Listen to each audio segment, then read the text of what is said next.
Bismillahirrahmanirrahim. Assalamu alaikum wa rahmatullahi wa barakatuhu. Students, hope you all are fine and doing great. Today we are going to start Social Study Grade 7. All of you open your reading textbook page number 11.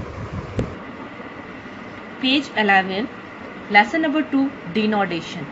Start reading. The earth is constantly undergoing change by some natural process. This process takes place under the earth's surface are called endogenous process. Plate tectonics, faulting and volcanism are some endogenous process which make up the earth relief features such as mountain, plain and plateaus. Some processes take place on the earth's surface and are called exogenous process. These processes change the shape of the earth relief features. So students, हमारी जो अर्थ है वो मुसलसल change हो रही है. कुदरती तौर पर अर्थ में क्या आ रही है? तब्दीलियाँ आ रही हैं. अब कुछ तब्दीलियाँ ऐसी हैं जो ज़मीन की सतह के अंदर होती हैं. इन तब्दीलियों को हम क्या बोलते हैं? एंडोजेनियस प्रोसेस बोलते हैं. अब एंडोजेनियस प्रोसेस जब होता है तो ज़मीन के ऊपर माउंटेन, प्लेन्स और प्लेट के जैसे चीज़ें वजूद में आती हैं. जबकि जो एक्सोजीनियस प्रोसेस है ये ज़मीन की सतह के ऊपर होता है, तो इसकी वजह से ज़मीन की जो शेप है वो चेंज होती है.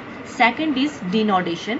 Denudation is the sum of exogenous process which result in changing the relief of the earth. It involves the breakdown of rocks and removal of rock fragments from the earth's surface and their transportation and deposition elsewhere. So students, denudation mean शिकस्त रेत. तो denudation वो process है जिसमें exogenous process होता है. denudation में कौन सा प्रोसेस होता है? एक्सोजीनियस प्रोसेस होता है, जिसकी वजह से रॉक्स की ब्रेकडाउन होती है और रॉक्स के फ्रैगमेंट्स जो होते हैं वो जमीन की सतह से रिमूव हो जाते हैं. तो here are the question of exercise related to this topic.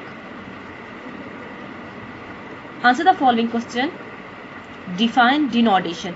Denudation is the sum of the exogenous process which result in changing the relief of the earth. So students, denudation एक exogenous process है जिसकी वजह से अर्थ की जो surface है वो change होती है. Second is differentiate between endogenous and exogenous process. The process that take place under the earth's surface are called endogenous process, while some process take place on the earth's surface and are called exogenous process. So students, endogenous process वो होते हैं जो ज़मीन की सतह के अंदर होते हैं और exogenous कौन से होते हैं? जो ज़मीन की सतह के ऊपर होते हैं. What is abrasion? When wind, water or ice along with sediments rush over rocks, the rocks are ground and become smooth. This is called abrasion. So students, जब जो हवा है, वाटर है और आइस है, जब इसके सेडिमेंट्स रॉक्स के साथ रश ओवर करते हैं तो जो रॉक्स है वो ग्राउंड हो जाती है और उसकी जो सतह है वो बिल्कुल हमवार हो जाती है और इस प्रोसेस को हम क्या बोलते हैं? abrasion. Process involved in denudation. Some major process involved in denudation are the following. First one is weathering, second mass wasting, and third one is erosion. In our today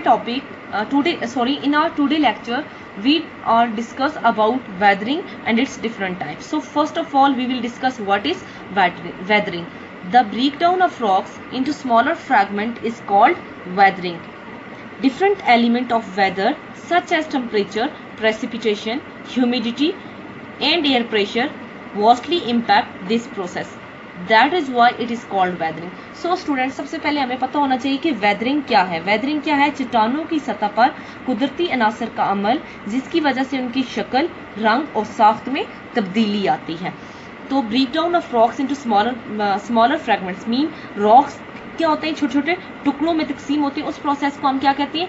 weathering कहते हैं. Different element of weather such as temperature, और ये तमाम जो element है like temperature, precipitation, humidity और air pressure, ये weathering के ऊपर क्या करते हैं? इम्पैक्ट करते हैं. इस वजह से हम इसको क्या बोलते हैं? वेदरिंग बोलते हैं. Second, types of weathering. There are the following different type of weathering. First one is physical weathering, second chemical, and the third one is biological. First of all, we will discuss about that what is the physical weathering. So students, physical weathering involve the physical or mechanical breakdown of rocks without a change in its chemical composition. The physical weathering is common in mountainous and desert region. So student, physical जो weathering है, physically mean ज़ाहिरी या तबीई हालत, तो physical weathering में क्या होता है कि rocks की जो physically breakdown होती है लेकिन उसकी chemical composition में किसी भी किस्म की changing नहीं होती। और इन ये जो physical weathering है ये कहाँ पर common है? mountainous और desert regions में common है। Here are some process involved in weathering. First one is frost action. Frost mean अंजमाद. This phenomena take place when water freeze in the cracks of rocks. Frozen water expand and thus exert pressure on the rocks. It weaken the rocks and break it apart. This is also called freeze thaw action. So student, frost का मतलब होता है इंजमाद, mean बर्फ का जो जमने का अमल है उसको हम बोलते हैं। और ये जो फिनोमिना है इसमें क्या होता है कि वाटर जो होता है वो रॉक्स की जो क्रेक्स होती हैं, दरारें होती हैं, उनमें फ्रीज मीन जमा हो जाता है। अब ये जो फ्रोजन वाटर है ये एक्सपैंड मीन फैल जाता है और उसके बाद रॉक के ऊपर क्या करेगा? प्रेशर डालेगा, जिसकी वजह से रॉक्स कमज़ोर हो जाएंगे और उसके बाद वो टुकड़ों में तकसीम हो जाएंगी। और इस रिएक्शन को हम फ्रीज था एक्शन भी बोलते हैं। Pressure release, the rocks deep down the earth are exposed and get released from pressure due to removal of rocks above them. As a result, cracks appear in rocks parallel to land. This process is called exfoliation. So student, pressure release में क्या करते हैं, कुछ rocks ऐसी होती है जो ज़मीन के अंदर बहुत डीप होती हैं। अब उन रॉक्स के ऊपर जब प्रेशर बढ़ा दिया जाता है तो वो रॉक्स क्या हो जाती हैं? रिमूव हो जाती हैं। तो उसके नतीजे में उन रॉक्स के ऊपर क्या पड़ जाती हैं? दरारें पड़ जाती हैं। और इस प्रोसेस को हम क्या बोलते हैं? एक्सोफोलिएशन। एक्सोफोलिएशन का क्या मतलब होता है? बाफ्तों की तहों की सूरत में उतारना। Third one is thermal pressure. Rocks expand at high temperature and contract at low.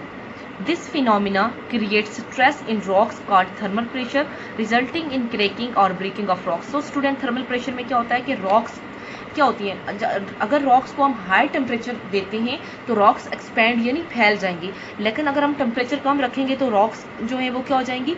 सिकुड़ जाएंगी या कॉन्ट्रैक्ट हो जाएंगी। अब ये जो फिनोमिना है ये रॉक्स के ऊपर क्या करेगा? स्ट्रेस मीन दबाव डालेगा और इस प्रोसेस को हम थर्मल प्रेशर बोलते हैं। थर्मल प्रेशर के नतीजे में क्या होता है कि रॉक्स जो होती हैं या तो वो टूट फूट जाती हैं या फिर उसकी सतह पर दरारें पड़ जाती हैं। हेलोक्लास्टी, हेलोक्लास्टी और the second name is salt weathering is the result of salt crystallization in rocks. Salt crystal from the salty solution that seep through the hole or crack in rocks and evaporates. Due to high temperature, the salt crystal expand and breaks the rocks. Okay students, salt weathering में क्या होता है कि जो salt की जो crystallisation है वो होती है और इसके अलावा सॉल्ट क्रिस्टल सॉल्टी सोल्यूशन से बनते हैं जो क्या करते हैं, चट्टान जो होती है उसमें सुराख और क्रैक से टपकते हैं और उसके बाद वो एवापोरेट हो जाते हैं। हाई टेम्परेचर की वजह से जो सॉल्ट की जो क्रिस्टल्स वो एक्सपेंड होती हैं जिसकी वजह से चट्टानें टूट जाती हैं। एब्रेशन, व्हेन वाटर और ice along with sediments rush over rocks, the rocks are ground and become smooth. This is called abrasion. Abrasion mean रगड़। अब हवा की वजह से बारिश और बर्फ की हवा की वजह से पानी और बर्फ की वजह से जो चट्टानें हैं वो सेडिमेंट्स के साथ रगड़ाव खाती हैं। अब इस रगड़ की वजह से जो चट्टान है उसकी जो ऊपर की सतह होती है वो बिल्कुल हमवार हो जाती है और इस प्रोसेस को हम क्या बोलते हैं? अब्रेशन बोलते हैं। Page number 13 and the second type of weathering is chemical weathering. The breakdown of rocks and change in their chemical properties is called chemical weathering. So students, physical weathering में हमने पढ़ा कि इसकी जितनी भी ब्रेकडाउन होती है वो फिजिकली होती है लेकिन उसकी केमिकल कंपोजिशन में तब्दीली नहीं आती। लेकिन केमिकल वेदरिंग में क्या होता है, उसकी जो केमिकल प्रॉपर्टीज है वो चेंज हो जाती हैं। It occurs in humid and warm area due to chemical weathering. New minerals form from rocks. The following chemical reaction are involved in chemical weathering. So students, chemical weathering में जो rock है उसकी chemical properties change हो जाती हैं और इसके अलावा ये जो वेदरिंग है ये नमी और गर्म एरियाज के जो एरियाज हैं उनमें होती है। केमिकल वेदरिंग में कुछ न्यू मिनरल्स जो है वो रॉक से बनते हैं और कुछ प्रोसेस हैं जो किसमें इन्वॉल्व होते हैं? केमिकल वेदरिंग में होते हैं। First one is oxidation. Oxidation क्या है? अम्ल तकसीद है। Oxidation is the reaction between rocks element and oxygen. Rust formation in iron rich rocks is a common example of oxidation that causes the rocks to break easily. Oxidation या अम्लीय तकसीद। अम्लीय तकसीद में oxygen किमियाई तौर पर मिलकर नमियाती मरकबात की बोसीदगी करती है। इस अमल में तवानाई काफ़ी मकदार में हासिल होती है। और ऑक्सीडेशन की एग्जांपल क्या है? Rust formation in iron rich rocks. Second one is solution. Solution mean महलूल। Solution is the reaction between acid and mineral. For example, carbonic acid is produced when water dissolves carbon dioxide from the atmosphere. The carbonic acid dissolves calcium carbonate in limestone rock. It is called carbonation. It creates hollow space in rocks and make them weak. So student, solution क्या है? ये वो reaction है जो acid और minerals के दरमियान होता है। मिसाल के तौर पर कार्बोनिक एसिड कब प्रोड्यूस होता है? जब वाटर डिसॉल्व करता है कार्बन डाइऑक्साइड को एटमॉस्फेयर में। अब कार्बोनिक एसिड क्या करेगा? कैल्शियम कार्बोनेट को लाइमस्टोन की जो रॉक है उससे डिसॉल्व कर लेगा और इस प्रोसेस को हम क्या बोलते हैं? कार्बोनेशन बोलते हैं। और इस प्रोसेस के दौरान चट्टानों में क्या आ जाती है? स्पेस आ जाती है या फिर सुराख बन जाते हैं, जिसकी वजह से चट्टानें कमजोर हो जाती हैं। Hydration. Hydration is the reaction between rocks, mineral and water. Hydration occurs rocks, mineral to expand. This expansion contributes to the disintegration of rocks. Feldspar is a mineral that increases in volume when it absorbs water. As a result, the outer shell of the rocks break down. Hydration वो process है जिसमें rocks mineral और water के दरमियान होता है। Hydration की वजह से मिनरल्स जो है वो फैल जाते हैं और इस एक्सपेंशन की वजह से रॉक्स क्या हो जाती हैं? डिसइंटीग्रेट हो जाती हैं। फेल्डस्पार एक मिनरल है, जब वो पानी को एब्जॉर्ब करता है तो उसका वॉल्यूम इंक्रीज हो जाता है, जिसकी वजह से रॉक्स का जो आउटर शेल है वो टूट फूट जाता है।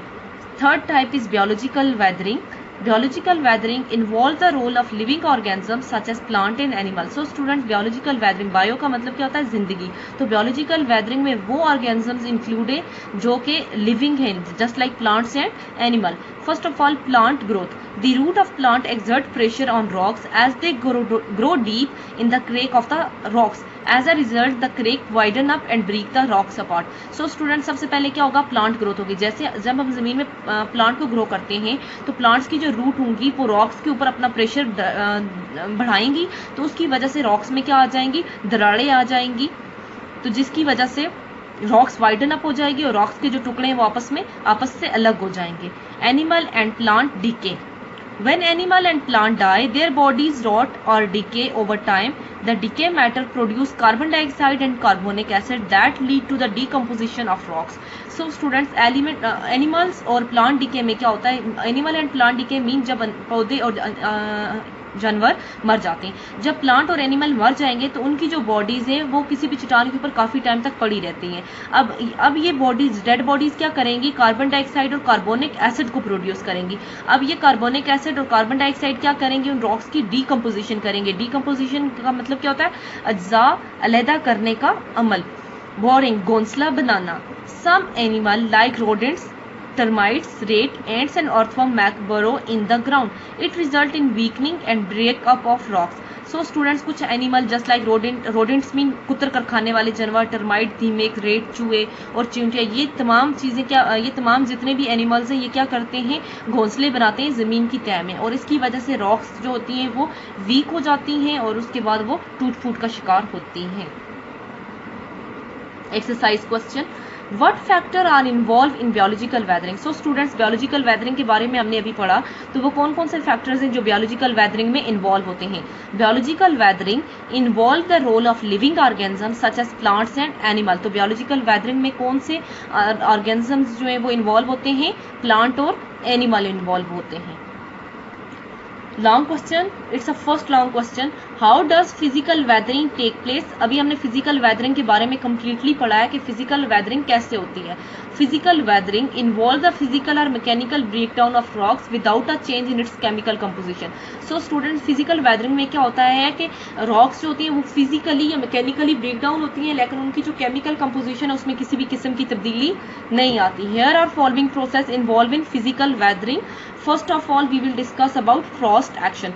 This phenomena take place when water freeze in the crack of rocks. Frozen water expand and exert pressure on the rocks. It weaken the rocks and break it apart. So student, frost action हमने अभी पढ़ा है. frost mean इंजमाद. अब frost action में क्या होगा कि water जो होगा वो rocks की जो cracks हैं उनमें freeze हो जाएगा. अब ये जो frozen water है ये expand हो जाएगा और उसके बाद ये rocks के ऊपर pressure डालेगा और इस pressure की वजह से rocks जो है वो टूट जाएंगी. Second one is abrasion. When wet water or ice along with sediment rush over rocks, the rocks are ground and become smooth. So students, abrasion का क्या मतलब बताया था मैंने आपको? रगड़ बताया था. अब abrasion में क्या होगा कि wind water और ice जो हैं वो rocks की sediments के साथ रगड़ खाएंगे और इसकी वजह से जो चट्टानें हैं वो smooth हो जाएंगी और इस प्रोसेस को हम क्या बोलते हैं? abrasion बोलते हैं. Third one is thermal pressure. Rocks expand at high temperature and contract at low temperature. This phenomena creates stress in rocks called thermal pressure, resulting in cracking or breaking of rocks. So thermal pressure में क्या होता है कि high temperature की वजह से करेंगे आप, इस फिनोमिना की वजह से रॉक्स के ऊपर स्ट्रेस पड़ेगा और उसकी वजह से रॉक्स की ब्रोक डाउन होगी या फिर उन रॉक्स में दरारें यानी क्रैक हो जाएंगी वो rocks.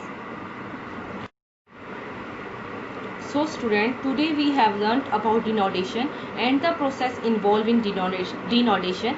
We have only discussed about weathering. Student, I have also explained some exercise questions that are related to our today lecture. So make 5 MCQs from each topic. Also write these questions on your notebook of SST. Jazakillah. Fi amanillah.